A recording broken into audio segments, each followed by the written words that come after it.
Assalamu alaikum wa rahmatullah. Bismillah, alhamdulillah, wa salatu wa salam ala rasulillah. Bon, euh, donc j'aurai plaisir à présenter en quelque sorte le statut global du pharmacien.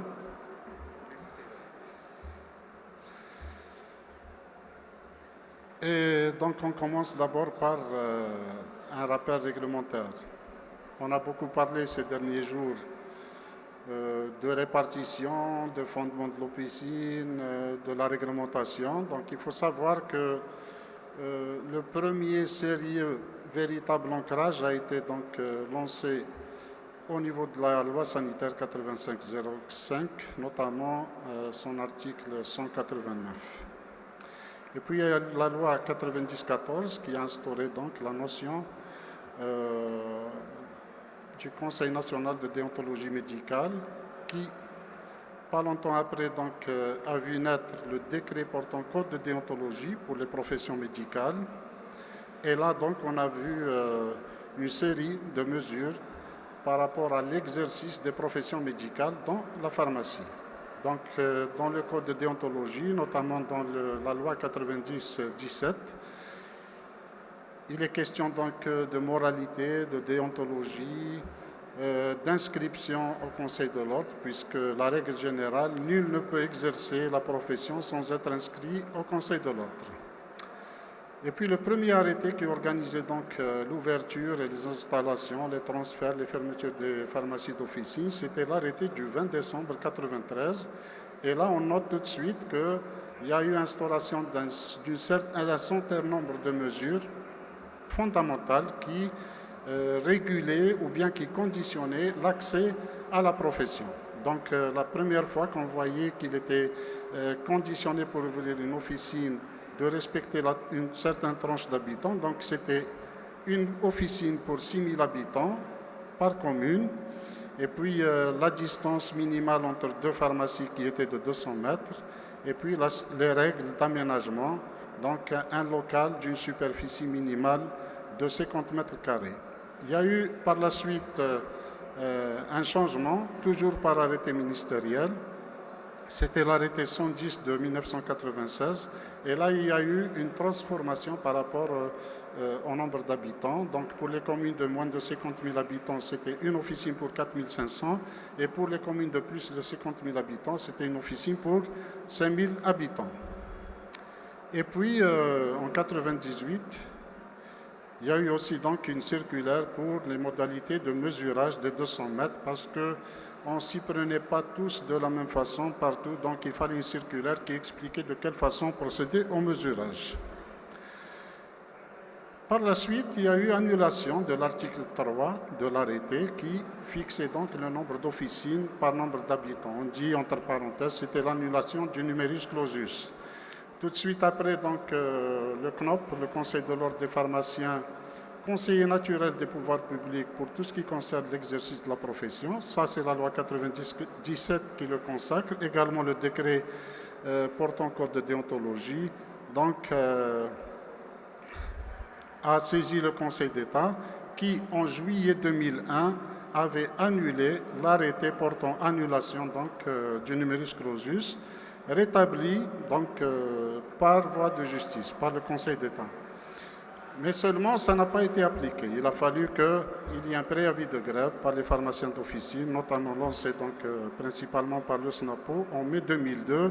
Et là, tout de suite, il y a eu une réunion entre ministère, SNAPO et Conseil de l'ordre, sanctionné par un PV, disant que l'arrêt du Conseil d'État allait être appliqué. Donc, ça consistait au rétablissement du numerus clausus. Par la suite, il y a eu un nouvel arrêté signé par professeur Aberkan, donc c'est l'arrêté de 2003. Ensuite, il y a eu l'arrêté de 2005 signé par le ministre de l'époque, professeur Jimmy, et toujours pratiquement les mêmes conditions étaient reconduites. Donc, numerus clausus, nombre d'officines pour 5 000 habitants, la distance minimale entre deux officines, 200 mètres, et la surface. Il y a eu par la suite, en novembre 2005, une circulaire sur les zones enclavées, parce qu'il y avait des communes qui arrivaient à saturation, mais il y avait des zones rurales qui étaient dépourvues, ou bien des nouvelles cités qui étaient créées, mais qui étaient dépourvues de pharmacie, donc dépourvues de couverture pharmaceutique et de services pharmaceutiques. Là, il y a eu donc concertation avec le ministère, et le ministre de l'époque, Marteau, a signé une circulaire sur les zones enclavées. Donc, même s'il y avait saturation, même si les normes réglementaires ne le permettaient pas en matière donc, de nombre d'officines par rapport au nombre d'habitants, c'était une circulaire qui dérogeait à l'arrêté, une circulaire signée par un ministre. Donc ça a permis, d'ailleurs depuis 2005 à ce jour, de créer pas moins de 4500 pharmacies au niveau des zones enclavées. On peut considérer que depuis cette date à ce jour, pratiquement 95% des officines créées se sont faites par voie dérogatoire en utilisant la circulaire sur les zones enclavées. Il y avait bien sûr d'autres communes qui atteignaient donc le ratio de 5000 habitants où il y avait des pharmacies créées dans le respect du numerus clausus.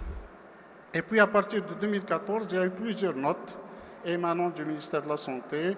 Et la première a été signée par le secrétaire général du ministère de la Santé qui donc installait à la demande persistante du SNAPO et du Conseil de l'Ordre une commission tripartite pour réguler ces installations et les ouvertures des officines au niveau, donc, que ce soit des zones enclavées ou bien dans le cadre du numerus clausus. Pourquoi? Parce qu'on a souhaité que le travail se déroule dans la transparence et le respect réel de la réglementation. Il y a eu beaucoup de dépassements. Le classement n'était pas respecté. Des gens qui ouvraient droit n'ont pas pu bénéficier d'installation. Et donc, pour nous, l'installation d'une commission était le garant du respect de la réglementation et aussi que les opérations se déroulent dans le cadre d'une transparence. Il y a eu aussi, donc, en plus de la création des commissions locales, création des commissions centrales, nationales, toujours composées du service du ministère de la Santé, du Conseil de l'Ordre et du SNAPO. Il y a eu 2 arrêtés ministériels dans ce sens. Le premier signé par Meraoui, ministre de la Santé, en mai 2019, et le deuxième arrêté signé en août 2021 par le ministre professeur Benbouzid. Là, c'était l'aspect réglementaire. Maintenant, on va voir la particularité de l'exercice officinal des pharmaceutiques. Donc, on a parlé du code de déontologie. Donc, l'ancrage, c'était la loi 90-17. Et le code de déontologie concerne toutes les professions médicales. Donc, notre code déontologique, que ce soit la loi 90-17 ou bien le décret 92-276, concerne donc les médecins, les dentistes et les pharmaciens. Et donc, il est indispensable pour une profession aussi respectable que celle du pharmacien, qu'elle soit exercée avec un minimum quand même de respect de la moralité, qu'il y ait des règles de déontologie, qu'il y ait de l'éthique, qu'il y ait des règles de confraternité, etc. Aussi, il y a l'arrêté du 67 de juillet 1996 qui précise que l'exercice de la profession de pharmacien est un exercice personnel. Donc, personne ne doit exercer à la place du pharmacien titulaire de son officine. Et là, on parle de conseil, on parle d'analyse, on parle de responsabilité, mais aussi il y a cet effort de substitution, mais surtout, on parle aussi de dispensation, parce que nous, on considère que le pharmacien ne vend pas, qu'il ne délivre pas, qu'il ne commercialise pas, mais qu'il dispense le médicament. Et ce terme, ou bien cet acte de dispensation, on a eu à mener une bataille de plusieurs années pour que ça soit consacré au niveau de la loi sanitaire. Parce que plusieurs fois, la loi sanitaire, dans ce projet, a présenté le métier de pharmacien ou bien l'acte du pharmacien comme un acte de vente ou bien de délivrance. Et on a eu à batailler auprès du ministère de la Santé et au niveau de la l'APN pour que la loi, finalement, la loi 1811, parle de dispensation. Parce qu'il y a l'analyse, il y a le conseil, il y a la responsabilité, il y a aussi donc cet aspect déontologique, la vocation du métier du pharmacien comme étant un professionnel de santé, etc., qui fait que le pharmacien n'exerce pas un acte commercial, ne cherche pas le gain, ne cherche pas. Ce n'est pas une profession à but lucratif, c'est beaucoup plus un exercice de santé, c'est un professionnel de santé. Il y a aussi donc une garantie de qualité dans l'acte pharmaceutique par rapport à tous les produits que nous détenons et que nous dispensons aux citoyens, pas seulement les produits pharmaceutiques, entre parenthèses par exemple les compléments alimentaires ou bien les dispositifs médicaux. Il y a aussi un engagement de responsabilité et quand on parle beaucoup actuellement de compléments alimentaires, il fut un temps où ces compléments alimentaires n'étaient pas aussi nombreux que ce que nous sommes en train de constater actuellement sur le marché national. Et là, déjà, il y a une fuite, il y a un doute sur la qualité, il y a vraiment une grande opacité, il y a une grande variété également. Donc, maintenant, ça se retrouve dans tout le commerce et on est en train de batailler avec les ministères concernés pour qu'il y ait une réglementation qui gère donc ces compléments alimentaires et qui cadre un petit peu leur commercialisation. Bon, le pharmacien, quand il dispense ou bien quand il vend même un produit qui n'est pas un médicament, il y a en quelque sorte un engagement en matière de responsabilité. C'est pour ça qu'il ne devrait détenir ou dispenser que des produits dont il est sûr sur le plan de la qualité, sur le plan de la stabilité, l'assurance qualité, etc. Donc, c'est pour ça qu'on se souvient lors de l'épisode RHB, on a conseillé en tant que SNAPO et même le Conseil de l'ordre, on a fait des appels, on a fait des communiqués, des déclarations demandant aux pharmaciens de ne pas commercialiser un produit qui était pratiquement de composition inconnue, même douteuse, et que l'État finalement a fini par interdire et à retirer du marché. On parle du SHP, notamment dans l'exercice de l'officine de la pharmacie. SHP, c'est le service honoraire pharmacien, c'est l'analyse, c'est le conseil, c'est tout ce qui accompagne donc l'acte pharmaceutique. En août 2014, il y a eu donc un nouvel arrêté sur la garde. Et la garde, elle concerne quoi? Elle concerne tous les professionnels de la santé. Donc, qu'ils soient dans l'exercice public ou privé, le professionnel de la santé est soumis à l'obligation de la garde. Et c'est aussi reconduit par la loi 1811. Donc ça, c'est parmi les spécificités de la profession. On parle aussi beaucoup de fonds de commerce, on parle beaucoup de gestion de l'officine, on parle beaucoup de propriété de l'officine. Et la loi sanitaire a toujours consacré le fait que le pharmacien d'officine soit unique propriétaire et unique gestionnaire du fonds de commerce de l'officine pharmaceutique dont il est titulaire. Il faut se rappeler qu'en avril 2018, il y a eu une menace sur cette notion de pharmacien unique propriétaire et unique gestionnaire.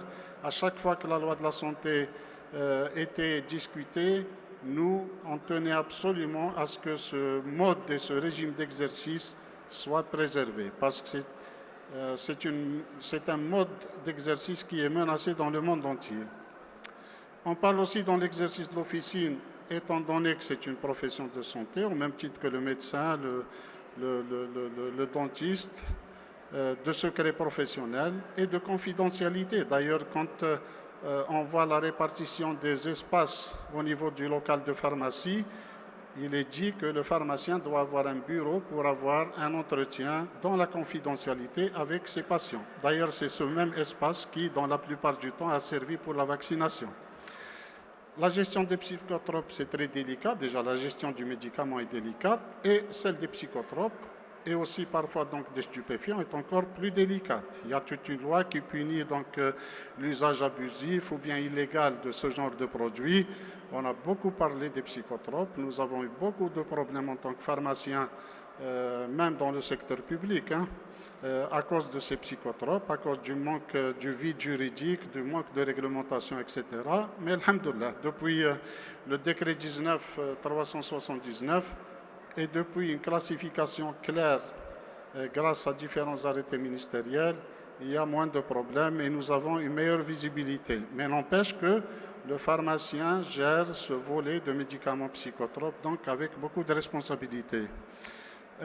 Pour aussi donc, faire valoir le rôle du pharmacien d'officine, dans de nombreux pays du monde, le pharmacien a le droit de renouveler des ordonnances, a le droit de faire de la prescription, bien sûr dans des cas particuliers, sur certaines gammes de médicaments seulement.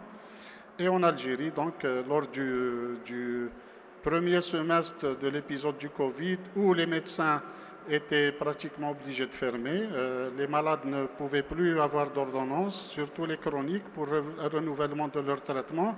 Il y a une décision commune entre le ministère du Travail et de la Sécurité sociale et le ministère de la Santé, consistant à autoriser le pharmacien à délivrer sans ordonnance pour les assurés sociaux et malades chroniques qui étaient connus chez lui au niveau de l'officine. Donc ça aussi, ça fait quand même presque un cas de jurisprudence qui ouvre de nouvelles perspectives pour l'avenir en matière de prescription ou bien de délivrance sans ordonnance ou bien de renouvellement d'ordonnance.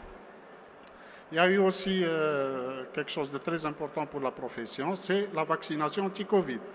Depuis qu'il y a eu la vaccination, donc disponibilité de vaccins, les pharmaciens ont revendiqué le droit de vacciner. Donc ça a commencé avec le Covid et depuis septembre, le ministre de la Santé a autorisé également la vaccination contre la grippe saisonnière au niveau des officines. Et ça, c'est des acquis très importants.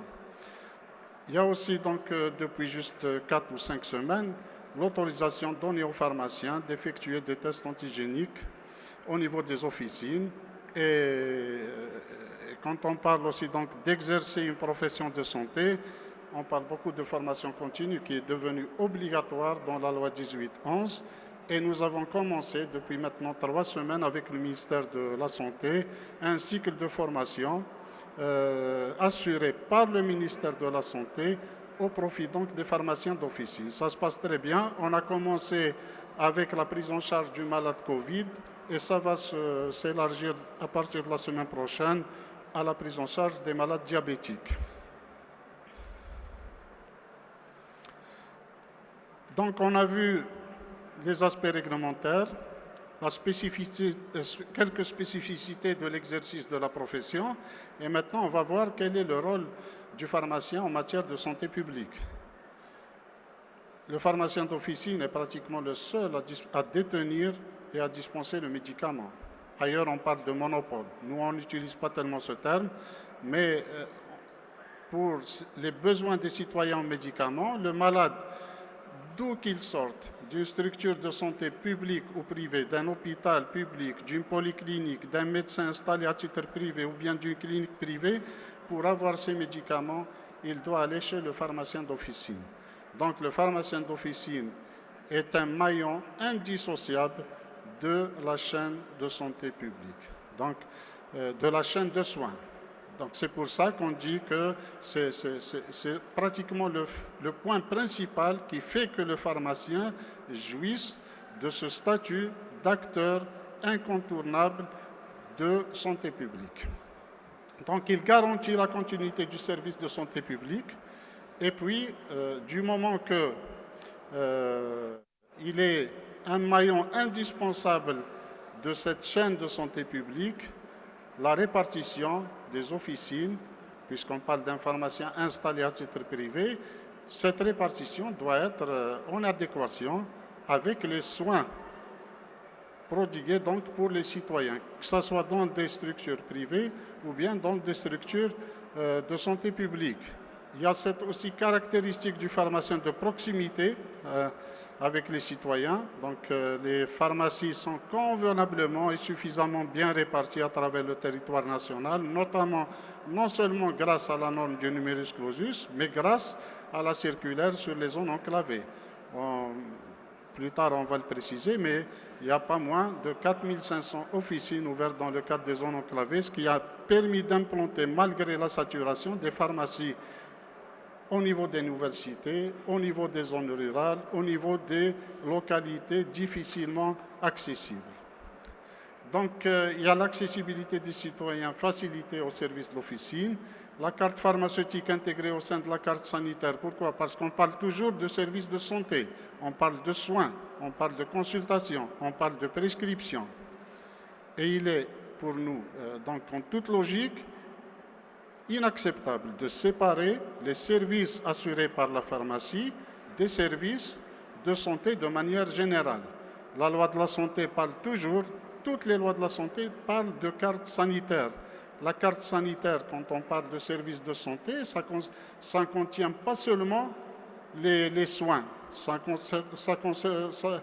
contient pas seulement les consultations, ça ne contient pas seulement la prescription, ça contient également les services de santé assurés par le pharmacien d'officine. Donc c'est un équilibre qui est là et qui doit être maintenu et respecté. Il ne peut pas y avoir séparation entre le réseau pharmaceutique, la carte pharmaceutique et la carte sanitaire. La carte pharmaceutique est partie intégrante de la carte sanitaire. L'État fournit des soins à des populations données selon des circonscriptions géographiques données et définies. Et ces mêmes soins fournis à des populations quantifiées et données se répercutent directement en officine. Donc, on ne peut pas instaurer un équilibre ou bien des normes pour les soins, pour les consultations et négliger les mêmes équilibres ou ne pas en tenir compte pour les soins pharmaceutiques ou pour la dispensation des médicaments.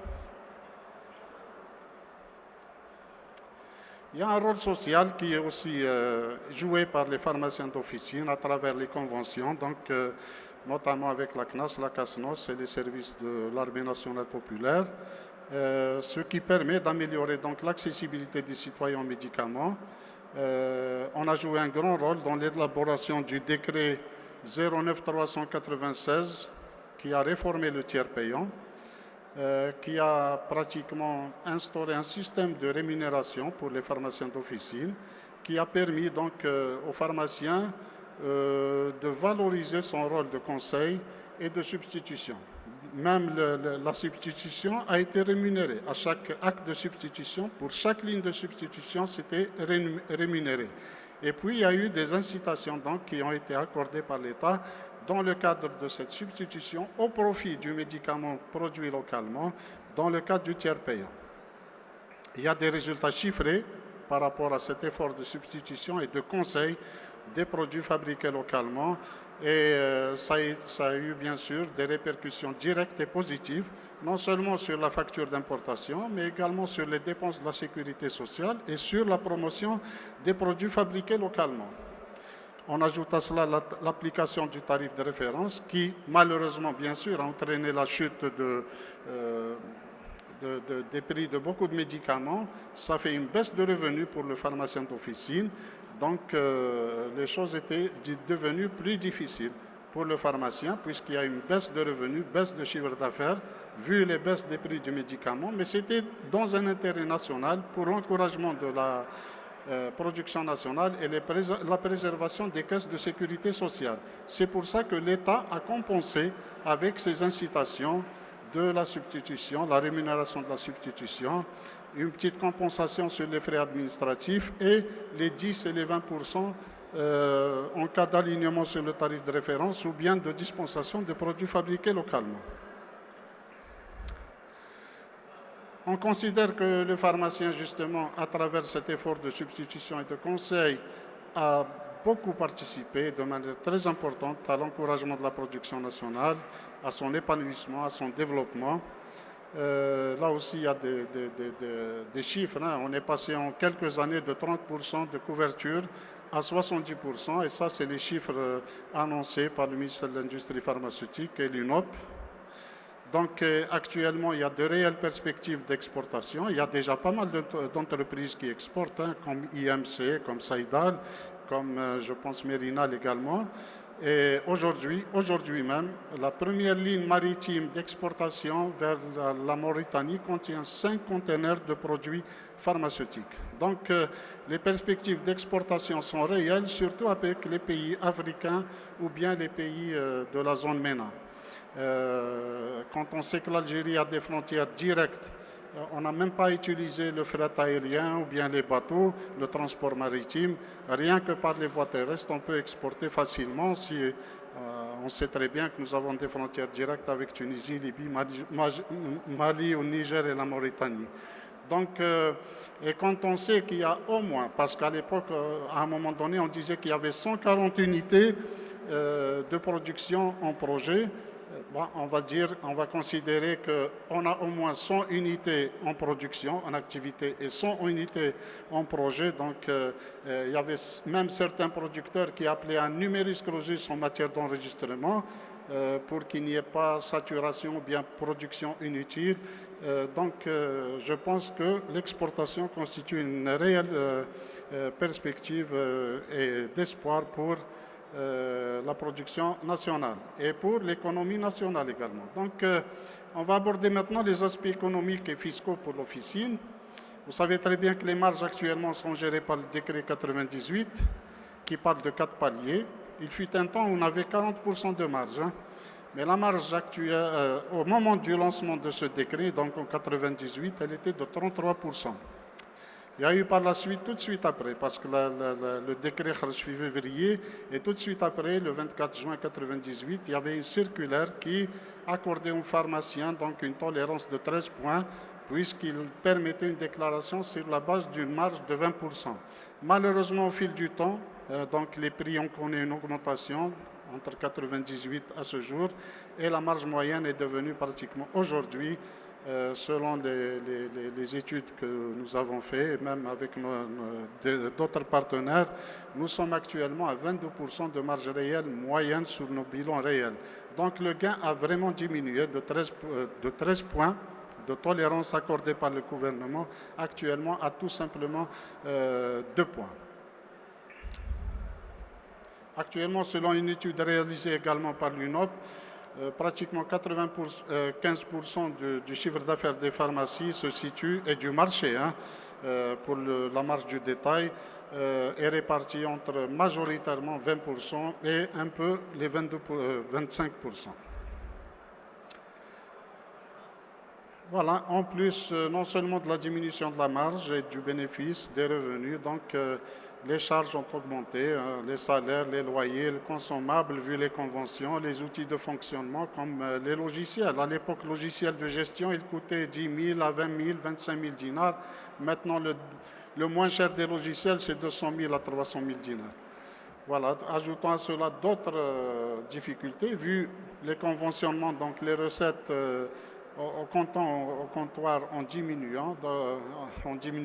donc il y a aussi de moins en moins de produits au niveau de l'officine. Il y a une concurrence sur les laits infantiles, sur les compléments alimentaires. Il fut un temps où ces compléments alimentaires ne se trouvaient qu'en officine. Maintenant, donc, c'est sorti. On subit aussi pas mal de concurrence. Il y a aussi, malheureusement, quand l'officine se retrouve en difficulté, on constate qu'il y a certaines pratiques et de concurrence déloyale. Ajoutons à cela les perturbations qui touchent la disponibilité des médicaments. On peut donner quelques chiffres qui touchent donc au marché du médicament, particulièrement les officines. Donc actuellement, on considère qu'on est à 12 000 pharmacies. Ça, c'est des chiffres conjoints entre ministère, ordre et SNAPO. Il y a au moins 4 500 officines en zone enclavée. Il ne faut pas oublier les agences indimètres, elles sont toujours là, elles sont 800. Il y a à peine quelques semaines, on a tenu une réunion avec le DG, ils ont confirmé qu'ils ont 800 agences indimètres et qu'ils comptent les réactiver. Ils ne veulent plus vendre. Initialement, c'était 1200 agences, il y a 400 qui ont été vendues à des pharmaciens. On est à une moyenne nationale d'une pharmacie pour 3500 habitants, en se basant sur une population de 45 millions d'habitants. Il y a eu 50 pharmacies CNAS qui ont travaillé pendant pratiquement 15 ans, mais qui ont fermé. Actuellement, elles sont fermées. Nombre d'officines fermées en 2021. 172 officines ont fermé en 2021, pour différentes raisons. Et source, c'est le Centre national du registre de commerce. C'est-à-dire une moyenne d'une officine qui a fermé chaque 2 jours. Le nombre d'officines créées en 2021, 488 officines, toujours selon nos propres statistiques, mais aussi confortés par des statistiques du Centre national du registre de commerce. À ce rythme, si on est à 500 officines par année, donc dans 5 ans, on sera 15 500, dans 10 ans, 18 000, si c'est uniquement 500 officines par année, hein, et dans 15 ans, on dépassera les 20 500. Pour l'année 2022, il y a un travail qui a été effectué par un confrère et il dégage le chiffre de 2100 nouveaux diplômés diplômés en pharmacie formés à travers les universités algériennes pour 2022. Le marché de ville, il représente donc pour 2021 478 milliards de dinars. C'est pratiquement 37 millions de dinars par officine. Ça, c'est la moyenne nationale. Il y a beaucoup d'officines qui font plus que ça, mais il y a beaucoup d'officines qui n'atteignent pas 15 millions de dinars ou bien 10 millions de dinars par année. Le marché, les médicaments remboursés pris dans le cadre du tiers payant, ça représente une moyenne de 270 milliards de dinars, le réseau officinal. Donc, c'est 21 millions par officine. Là aussi, bien sûr, c'est une moyenne. Hein. La CASNOS, c'est environ 60 milliards. Le tiers payant CNAS et CASNOS représente, dans la majorité des cas, 50% du chiffre d'affaires des officines. Il y en a chez qui c'est beaucoup plus. Hein. Donc ça, c'est une moyenne. Et selon les déclarations du ministère de l'Industrie pharmaceutique, parce qu'il faut savoir qu'il y a un travail d'assainissement fait sur la nomenclature nationale, l'Algérie s'oriente vers uniquement la liste des médicaments essentiels. Et donc actuellement, nous sommes à 2200, une nomenclature nationale de 2200 produits essentiels inscrits en nomenclature nationale. Il fut un temps où on était à plus de 6000. Alors, on va terminer donc avec quelques conclusions concernant la spécificité de la profession et du pharmacien d'officine. Donc pour nous, le pharmacien est un incontournable acteur de santé pluridisciplinaire avec des actions multidimensionnelles. On a vu bien l'acteur de santé publique, l'acteur social, l'acteur économique, la spécificité de la profession. Donc, il doit exceller, il pratique également donc, un rôle très important en matière de conseil. Il est en contact direct avec le malade. Il assure un service de proximité en faveur des citoyens où qu'ils soient. Donc les pharmaciens, on a bien vu qu'ils sont présents de manière équilibrée partout, dans les zones rurales. On dit qu'on a ouvert des officines dans des cités où il n'y avait même pas un épicier. L'officine n'est pas un espace commercial, mais un espace de santé de premier ordre. On a vu toute la spécificité du métier du pharmacien. C'est un professionnel de santé bien formé, bien informé. Il y a un réseau de communication très efficace, grâce bien sûr au Conseil de l'Ordre, grâce au SNAPO et grâce également au logiciel Shifa. Pourquoi? Parce qu'il y a beaucoup de professionnels de santé, exemple les prescripteurs ou bien les dentistes, qui n'ont pas cet outil de gestion. Nous, ça nous permet de savoir quels sont les médicaments qui sont inscrits, quels sont les génériques, quels sont les produits remboursables et qui ne sont pas remboursables. Et c'est très important comme outil de travail. Le pharmacien joue un rôle majeur au sein de la chaîne du médicament par sa participation à la pharmacovigilance, sa participation au système de contrôle et de garantie de la qualité des produits pharmaceutiques.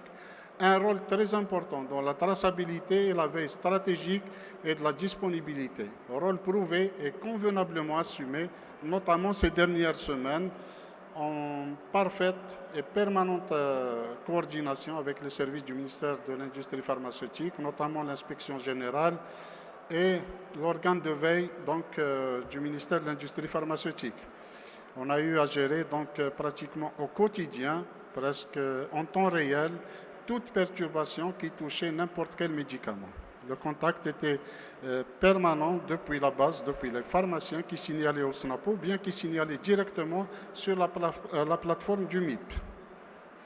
C'est un professionnel de santé avec son syndicat au service des citoyens et de la santé publique. Ça, on n'arrête pas de l'affirmer. C'est un acteur de santé publique.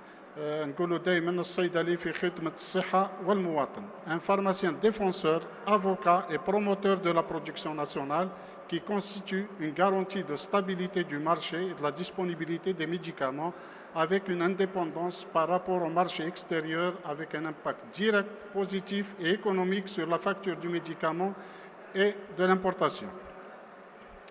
La production nationale a besoin d'un tissu officinal. Vous excusez les erreurs de frappe.